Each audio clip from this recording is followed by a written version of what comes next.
Hello दोस्तों, इसके पहले आपने चैप्टर 2 यानी सेक्शन 12 तक पूरा पढ़ लिया था। आज सेक्शन 13 से पढ़ना है और अध्याय 3 पढ़ना है। अध्याय 3 क्या है? अश्लील प्रयोजनों के लिए बालकों का उपयोग और उसके लिए दंड। मतलब अश्लील प्रयोजन के लिए किसी बालक का उपयोग और अगर ऐसा उपयोग होता है तो उसके लिए दंड। अच्छा, आप अश्लील प्रयोजन का क्या मतलब समझते हैं? अश्लील प्रयोजन मतलब जैसे चाहे वो सेक्सुअल प्रयोजन हो, प्रयोजन मतलब के लिए होता है, ठीक है। अश्लील प्रयोजनों के लिए, अश्लील प्रयोजन में आप यहाँ ये कह सकते हैं कि बालक के किसी अंग को दिखाना, वीडियो बनवा के किसी मीडिया के तहत प्रसारित करवाना, या मतलब बालक का कोई अंग दिखाना या बालक के साथ सेक्सुअल वीडियो बनाना या बालक को नंगा खड़ा करके दिखाना, ये सब अश्लील प्रयोजन, इसका मतलब ये है, ठीक है। या कोई भी ऐसा काम करना या कोई वीडियो तैयार करवा के बेचने के लिए रखना, ये सब अश्लील प्रयोजन है। अब धारा 13 देखते हैं। धारा 13 है अश्लील प्रयोजन के लिए बालक का उपयोग। ये देखिए, इसको थोड़ा सा मैं पहले मोटा कर देता हूँ। ये देखिए, अश्लील प्रयोजन के लिए बालक का उपयोग धारा 13 है। ये कहता है कि जो कोई किसी बालक का, मतलब जो भी व्यक्ति किसी बालक का, अब आपको मैं उतना ही बताऊंगा, जितना मैं पहले बताऊंगा उतना ही आप लोग देखिएगा, ठीक है। उससे ना तो ज़्यादा ना तो कम। पहले आप ये देखिए कि इसमें एक ब्रैकेट लगा है। ये देखिए, यहाँ पे एक ब्रैकेट लगा है और यहाँ तक ये ब्रैकेट गया है, तो इसको आप एकदम सेम टू सेम ऐसे छोड़ देंगे। पहले आप इतना देखेंगे, जो कोई किसी बालक का मीडिया के किसी प्रारूप में ऐसे लैंगिक पारितोषण के प्रयोजन के लिए उपयोग करता है, ठीक है, वह नीचे देखिए, गा के नीचे का खा गा 3 प्रयोग परिस्थिति, उसके नीचे देखिए, वह किसी बालक का अश्लील प्रयोजन के लिए उपयोग करने के अपराध का दोषी होगा। अब आपको कुल मिला के खाली इतना ही पढ़ना है। जो कोई किसी बालक का मीडिया के किसी प्रारूप में, मैं हाईलाइट कर देता हूँ, आप लोग देख लीजिए अपने हिसाब से, बाद में चें चाह नहीं होना चाहिए। हाईलाइट कर रहा हूँ, देखिए, जो कोई किसी बालक का मीडिया के किसी प्रारूप में ऐसे लैंगिक पारितोषण के प्रयोजन के लिए उपयोग करता है, वह किसी बालक का अश्लील प्रयोजन के लिए उपयोग करने के अपराध का दोषी होगा, ठीक है। वह धारा 13 के अपराध का दोषी होगा। अब ये ब्रैकेट वाला पढ़ते हैं। अब मीडिया के किसी प्रारूप में का क्या मतलब? मीडिया के किसी प्रारूप में आता है जिसमें टेलीविज़न, यार कलर चेंज कर लेता हूँ मैं, जिसमें टेलीविज़न चैनलों या इंटरनेट का कोई अन्य इलेक्ट्रॉनिक प्रारूप जैसे फेसबुक, व्हाट्सएप, या मुद्रित प्रारूप मतलब कोई टाइपिंग करके द्वारा प्रसारित कार्यक्रम, ठीक है। यहाँ पर ये प्रसारित लिखा है भैया, नहीं तो आप लोग कंफ्यूज होइए। अरे इसको हाईलाइट था, हाईलाइट ही रहने दो भैया। ये ठीक है, अब तो आप लोग को दिख रहा होगा। प्रारूप द्वारा प्रसारित कार्यक्रम या विज्ञापन, चाहे ऐसे कार्यक्रम का विज्ञापन आशय, व्यक्तिगत उपयोग या वितरण के लिए हो या नहीं, चाहे वो विज्ञापन का आशय स्वयं के उपयोग के लिए हो या स्वयं के उपयोग के लिए ना हो, ठीक है, सम्मिलित है। अब ये मीडिया के प्रारूप में ये आता है, ब्रैकेट वाला जो लिखा गया है, यहाँ से यहाँ तक जो ब्रैकेट है, मैं इसको हाईलाइट दूसरे कलर से करता हूँ। देखिए, ये देखिए, जिसमें टेलीविज़न, इंटरनेट को, इलेक्ट्रॉनिक, ये वो, ये ब्रैकेट के अंदर जितना भी है, ये किसका अर्थ है? ये मीडिया के किसी प्रारूप का अर्थ है कि मीडिया का कौन कौन सा प्रारूप है इसमें। तो मीडिया के कई प्रारूप दिए गए हैं। देखिए, मीडिया का प्रारूप होता है टेलीविज़न चैनल, यानी टीवी पे जो चैनल आते हैं कई प्रकार के। इंटरनेट का कोई अन्य इलेक्ट्रॉनिक प्रारूप, इंटरनेट का अन्य प्रारूप मतलब जैसे व्हाट्सएप, फेसबुक, ट्विटर, ये सब। मुद्रित प्रारूप का मतलब होता है टाइपिंग करके कोई छपवा दिया गया, कोई किताब बनवा दिया गया, मुद्रित प्रारूप द्वारा प्रसारित कार्यक्रम, हाँ, या विज्ञापन, कोई एडवर्टीजमेंट हो, चाहे ऐसे कार्यक्रम या विज्ञापन का आशय व्यक्तिगत उपयोग या वितरण के लिए हो या नहीं हो, चाहे ऐसे विज्ञापनों का उपयोग पर्सनल काम के लिए हो, वितरण के लिए हो, या उस व्यक्तिगत उपयोग ना हो, तब भी सम्मिलित है। ठीक है, अब यहाँ पे स्टार्टिंग से देखिए, ये तो मैंने आपको बताया, हो सकता है आपको समझ में भी ना आया हो। चलिए अब मैं पूरा एक लाइन से ही बताता हूँ भैया, नहीं तो पता लगे समझ में ना आए तो। देखिए, जो कोई किसी बालक का मीडिया के किसी प्रारूप में ऐसे लैंगिक परितोषण के प्रयोजन के लिए उपयोग करता है, वह धारा 13 के अपराध का दोषी होगा। एकदम क्लियर, धारा 13 क्या कहता है, यहाँ पे देखिए, ये मैं चार्ट में लिखा हूँ। बालक का मीडिया द्वारा उपयोग लैंगिक परितोषण में किया हो रहा है तो वह दोषी होगा। अब लैंगिक परितोषण का मतलब आप नहीं समझ पाए होंगे, मैं बता देता हूँ। लैंगिक परितोषण का मतलब होता है, लैंगिक मतलब होता है सेक्सुअल, इंग्लिश में लैंगिक का अर्थ होता है सेक्सुअल, और परितोषण का अर्थ होता है ग्रेटिफिकेशन, मतलब इंग्लिश में इसको ग्रेटिफिकेशन कहते हैं। अब ग्रेटिफिकेशन को आप चाहे तो सर्च करके देख लीजिए, इसका मतलब होता है संतुष्टि या सुख या आनंद। ठीक है, लैंगिक परितोषण का मतलब होता है लैंगिक आनंद, सेक्सुअल प्लेजर। अब सेक्सुअल प्लेजर में क्या क्या आएगा, सेक्सुअल प्लेजर के प्रयोजन के लिए, अब सेक्सुअल प्लेजर के प्रयोजन के लिए इसमें कौन कौन सा प्रयोजन आएगा, देखिए। नंबर 1 है किसी बालक की जननेंद्रियों का प्रदर्शन करना।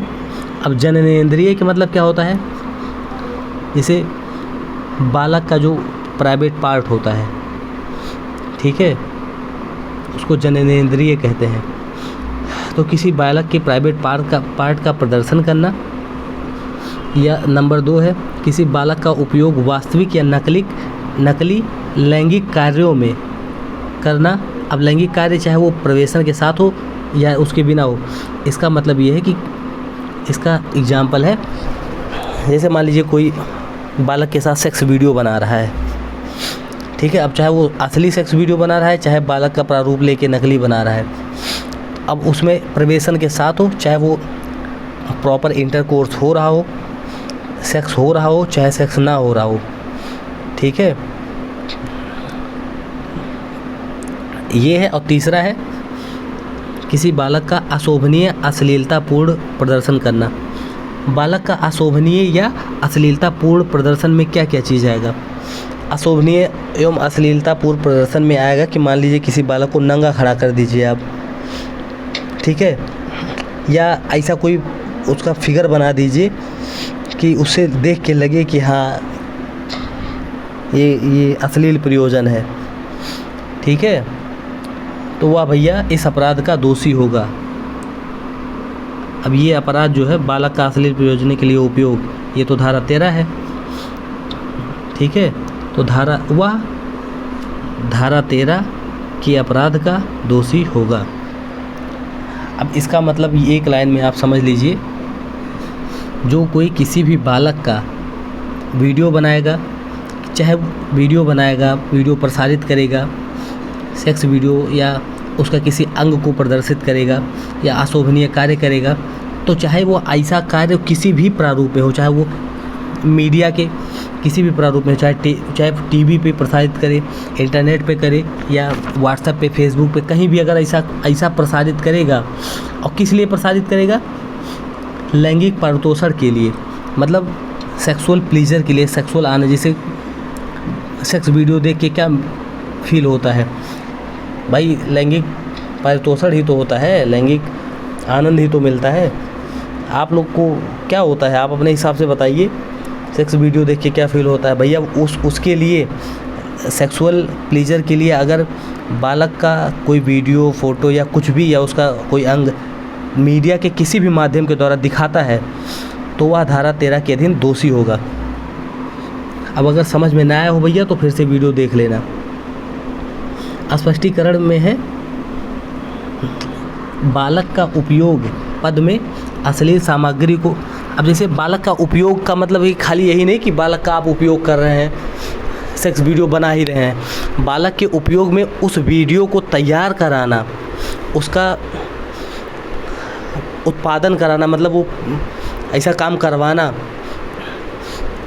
या उस वीडियो को प्रसारित करना, या उसको जैसे मान लीजिए कोई वीडियो किसी चिप में है तो उस चिप को लेके जाना, ठीक है, या कुछ भी, या उसका वितरण कराना या उसका बांटना, ये देखिए, या मुद्रण करना, या इलेक्ट्रॉनिक कंप्यूटर या किसी अन्य तकनीक के माध्यम से किसी बालक को अंतर्विलित करना सम्मिलित है, ठीक है। बालक के उपयोग शब्द में ये सब आएगा। जो ऊपर बालक का उपयोग शब्द दिया गया है उस शब्द में ये सब आएगा। उपयोग शब्द में ये तैयार कराना और उसको बनवाना, उसको यहाँ से वहाँ ले जाना और उसको बंटवाना, ठीक है, उसका प्रकाशन करवाना, ये सब उपयोग में आएगा। अब 14 में देख लीजिए, उसका दंड है। जो कोई अश्लील प्रयोजन के लिए किसी बालक या बालकों का उपयोग करेगा वह ऐसे कारावास से जिसकी अवधि 5 वर्ष से कम नहीं होगी दंडित किया जाएगा और जुर्माने का भी दायी होगा, तथा दूसरे या पश्चातवर्ती दोष सिद्धि की दशा में। अब यहाँ इसके इस शब्द का क्या मतलब है? दूसरे या पश्चातवर्ती दोष सिद्धि की दशा में, इसका मतलब है कि जैसे एक बार वो व्यक्ति दंडित किया जा चुका है, उसको फिर पकड़ लिया गया ये सब काम करते हुए, तो वह जब दोबारा पकड़ा जाएगा तो उसको 7 वर्ष से कम की सज़ा नहीं होगी और जुर्माना भी होगा। मतलब यहाँ पे एक चार्ट बना है, आप लोग देख लीजिए। पहली बार अगर पकड़ा गया है ऐसा काम करते हुए, धारा 13 का अपराध करते हुए, तो उसको मिनिमम 5 वर्ष का सज़ा होगा, कारावास होगा। और दूसरी बार वही करते पकड़ा गया तो उसको मिनिमम 7 वर्ष का कारावास होगा। और दोनों परिस्थितियों में जुर्माना तो लगेगा ही, चाहे 5 वर्ष का चाहे पहली बार पकड़ा गया हो चाहे दूसरी बार, लेकिन उसको मिनिमम 5 वर्ष का कारावास वो जुर्माना तो लगेगा ही। अब इसका दूसरा खंड है कि जो कोई उपधारा 1 के अधीन अश्लील प्रयोजन के लिए, ये देखिए ये दूसरा खंड है, कलर चेंज कर लेता हूँ। जो कोई अश्लील प्रयोजन के लिए किसी बालक या बालकों का उपयोग करके ऐसे अश्लील कृत्यों में प्रत्यक्ष रूप से भाग लेकर धारा 3, 5, 7 या 9 में निर्दिष्ट कोई अपराध करेगा, वह उक्त अपराधों के लिए उपधारा 1 में उपबंधित दंड के अतिरिक्त क्रमशः 4, 6, 8, 10 के अधीन दंडनीय किया जाएगा। मान लीजिए कोई भी व्यक्ति, इसका धारा 14 के खंड दूसरे का ये कहना है कि मान लीजिए आप धारा 13 का तो अपराध कर ही रहे हैं, और जैसे धारा 13 के अपराध को करते समय धारा 3, 5 या 7 या 9 का कोई अपराध करते हैं, मतलब प्रवेशन, मतलब अपने लिंग को बालक की योनि गुदा या ये स्तन को टच करना या ये सब जगह डालना या ना डालना, खाली ऐसे करना, या लैंगिक उत्पीड़न करना या कुछ भी करना, बालक के साथ कोई भी लैंगिक कार्य करना, अगर ऐसा करता है तो उसको धारा 14 में जो दंड दिया गया है मिनिमम 5 वर्ष, मिनिमम 7 वर्ष, वो तो दिया ही जाएगा, प्लस धारा 3 का दंड 4 में है, 5 का दंड 6 में है, 7 का दंड 8 में है, 9 का दंड 10 में है। तो इन सब धाराओं में वर्णित जितना भी दंड है वो सब भी दिया जा सकेगा इसके साथ साथ। मतलब आप समझे नहीं? चलिए मैं बताता हूँ। मान लीजिए कि धारा 14 में दंड दिया गया है 5 वर्ष मिनिमम, ठीक है, मिनिमम 5 वर्ष दिया गया है, तो ये 5 वर्ष तो दिया ही जाएगा, प्लस धारा मान लीजिए कि किसी भी धारा में मान लीजिए 20 वर्ष दिया गया है आजीवन कारावास, प्रवेशन लैंगिक हमला वाले में 20 वर्ष दिया गया है, तो ये इसके साथ दिया जा सकेगा, यानी कि कुल मिला के कितना हो गया? 25 वर्ष हो गया, ठीक है। अब ये 25 वर्ष के कारावास का दायी होगा, का भोगी होगा, ठीक है, 25 वर्ष भुगतना पड़ेगा उसको। अब 15 देख लीजिए, धारा 15 क्या कहता है? बालक को सम्मिलित करने वाली अश्लील सामग्री के भंडारकरण के लिए दंड। इसका मतलब आप नहीं समझोगे, मैं बताता हूँ।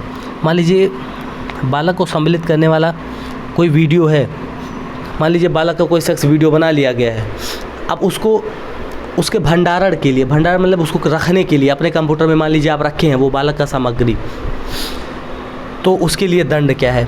तो देखिए, कोई भी व्यक्ति जो बालक संबंधी, अरे इसको कलर चेंज कर लेता हूँ,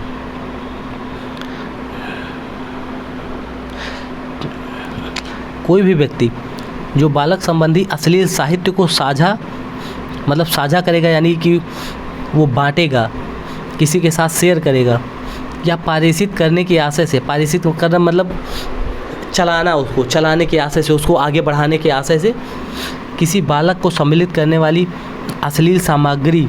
अब अश्लील सामग्री कौन कौन सी हो सकती है वो आपको मैंने ऊपर बताया है कि चाहे उस वीडियो को बनाना, चाहे किसी कोई अंग दिखाना, या सेक्सुअल वीडियो बनाना, या बालक का कोई गलत तरीके से कोई प्रतिरूप वो दिखाना, ठीक है। तो ये अश्लील सामग्री है। अश्लील सामग्री का किसी भी रूप में भंडारण करता है, मतलब स्टोरेज करता है, स्टोर करता है या रखता है, किंतु उसे मिटाने या नष्ट करने के लिए ऐसे अभिहित प्राधिकारी को, जो विहित किया जाए, रिपोर्ट करने में असफल होता है, वह 5,000 रुपये से अन्यून जुर्माने से या दूसरे पश्चातवर्ती अपराध की दशा में जुर्माने से जो 10,000 रुपये से कम का नहीं होगा, दायी होगा।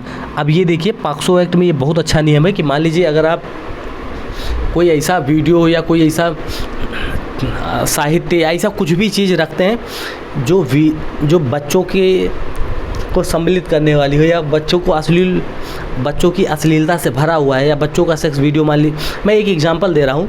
मान लीजिए कोई भी व्यक्ति अपने कंप्यूटर में, अपने लैपटॉप में, अपने मोबाइल में बच्चों से रिलेटेड कोई सेक्स वीडियो रखा है, या बच्चों की नंगी तस्वीर रखा है, तो वो भी इसलिए रखा है कि उसको साझा करेगा या उसको बांटेगा, ठीक है। तो वह पहली बार जब पकड़ा जाएगा तो वो 5,000 रुपये उसको जुर्माना लगेंगे। यहाँ पे लिखा गया है, देखिए मैंने एक चार्ट बनाया है, यहाँ पे लिखा है दंड है, फर्स्ट टाइम पकड़ा जाएगा तो 5,000, सेकेंड टाइम पकड़ा जाएगा तो 10,000, ठीक है। यहाँ पर ये मैंने जो रेड पेन से लिखा है सिर्फ अपने लिए, वो भी आपको समझ में नहीं आएगा, जब दूसरा खंड पढ़ेंगे तब। अब देखिए, कोई भी व्यक्ति जो किसी बालक को सम्मिलित करने वाली, दूसरा खंड पढ़ते हैं, कोई भी व्यक्ति जो किसी बालक को सम्मिलित करने वाली अश्लील सामग्री का रिपोर्टिंग के ऐसे प्रयोजन के सिवाय, मतलब रिपोर्टिंग का ऐसे प्रयोजन के सिवाय जो विहित किया जाए, इसका मतलब ये है, मान लीजिए किसी पुलिस अधिकारी को तैनात किया गया है कि आप ऐसे साहित्य को, ऐसे वीडियो को आप रोकेंगे कि कहीं रखा ना जाए, उसको तैनात किया गया है। अब वो मान लीजिए कि कहीं गया और पकड़ लिया कि हाँ ऐसा पाया गया है, तो वो वीडियो अपने कब्जे में रख लेगा। तो जो पुलिस अधिकारी उस वीडियो को अपने कब्जे में रखेगा, ऐसा नहीं कि उसी के ऊपर ये धारा लग जाएगा, उसी का वही अपराधी माना जाएगा, ऐसा नहीं है। वो तो अपने पास वीडियो सिर्फ इसलिए रखेगा ना कि ये आगे ले जाके रिपोर्ट करना है, इस वीडियो को देना है साक्ष्य के लिए, ठीक है। तो उसका मतलब ये है, तो उसके सिवाय जो विहित किया जाए, किसी भी समय किसी भी रीति में पारेषण या प्रदर्शन या प्रचार या वितरण करता है या न्यायालय में उसका साक्ष्य के रूप में उपयोग करता है, वह किसी भी भांति के कारावास से जो 3 वर्ष तक का हो सकेगा या जुर्माना से या दोनों से दंडित किया जाएगा, ठीक है। किसी भी रूप में, चाहे वो साक्ष्य के रूप में या किसी भी रूप में, अगर वो पारेषण करता है यानी कि आगे बढ़ाता है, प्रदर्शन करता है या दिखाता है, या उसका प्रचार करता है, या उसको बांटता है, वितरण करता है। तो अब यहाँ पहले खंड में समझ में आया, ये सिर्फ अपने लिए रखता है। दूसरे खंड में है कि दूसरों के लिए भी, ये सिर्फ अपने पास रखता है। अब ये दूसरों के लिए भी, दूसरों को दिखाने, मतलब उसका उपयोग करने के लिए भी रख रहा है। तो यहाँ 3 वर्ष से लेके, नहीं 3 वर्ष का कारावास है, 3 वर्ष तक कारावास है, और जुर्माना है, या दोनों, ठीक है। अब तीसरा खंड देख लीजिए, जो कोई भी व्यक्ति जो किसी बालक को सम्मिलित करने वाली अश्लील सामग्री का किसी भी रूप में वाणिज्यिक प्रयोजन के लिए भंडारण करता है। मतलब मान लीजिए वाणिज्यिक प्रयोजन का मतलब यहाँ पे ये है कि जैसे बेचने के लिए, कमर्शियल उपयोग के लिए, जैसे मान लीजिए बेचने के लिए, या मान लीजिए कोई दुकानदार, एग्जांपल देख रहा हूँ एक मैं, कोई दुकानदार है, आप उसके पास चिप लेके जा रहे हैं, या चिप नहीं ले जा पा रहे हैं, वो तमाम बच्चों का सेक्स वीडियो इसलिए रखा है कि वो बेचेगा। तो उसके पास सब लोग जा रहे हैं, भरा के लेके आ रहे हैं मोबाइल में शेयर कर के, ठीक है। इस प्रयोजन से रखेगा कि उसको बेचेगा, वाणिज्यिक प्रयोजन के लिए भंडारण करता है या रखता है, तो वह पहली दोष सिद्धि पर पहली बार पकड़ा जाने पर किसी भांति के कारावास से, जो 3 वर्ष से कम का नहीं होगा किंतु 5 वर्ष तक होगा, पहली बार पकड़ा जाएगा तो 3 वर्ष से लेके 5 वर्ष तक के दंड का दायी होगा। किंतु पश्चातवर्ती दोष सिद्धि की दशा में किसी भांति के कारावास से जो 5 वर्ष से कम नहीं होगा किंतु 7 वर्ष तक हो सकेगा, दंड नहीं होगा। पहली बार पकड़ा जाएगा तो 3 वर्ष से लेके 5 वर्ष तक होगा, और जब दूसरी बार पकड़ा जाएगा तो 5 वर्ष से लेके 7 वर्ष तक होगा, मिनिमम 5 मैक्सिमम 7, प्लस फाइन भी होगा, ठीक है।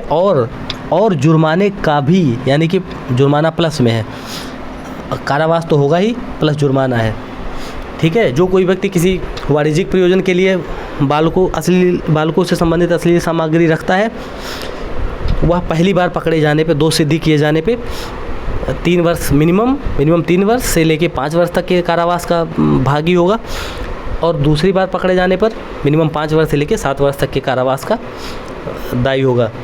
अब जुर्माना तो लगेगा ही। तो ये रहा आपका भैया चैप्टर 3। तो इतना आप लोग ध्यान रखिए, बाकी का नेक्स्ट वीडियो में मैं बताऊंगा। तो आपने 13 पढ़ा, 13 में अपराध को डिफाइन किया गया है, उसका दंड 14 में दिया गया है और 15 में भी दंड दिया गया है, ठीक है। यहाँ पे भंडारण के लिए यानी स्टोरेज के लिए दंड है, ठीक है। तो पहले खंड में सिर्फ अपने लिए, दूसरे खंड में दूसरों के लिए भी, अपने लिए तो है ही, साथ में दूसरों के लिए भी, और तीसरे खंड में वाणिज्यिक प्रयोजन के लिए है, भंडारण करता है, स्टोरेज रखता है। तो आप लोग इतना पढ़िए, बाकी स्वस्थ रहिए, मस्त रहिए, दोस्त रहिए, अपना और अपनों का ख्याल रखिए। मिलते हैं नेक्स्ट वीडियो में। जय हिंद।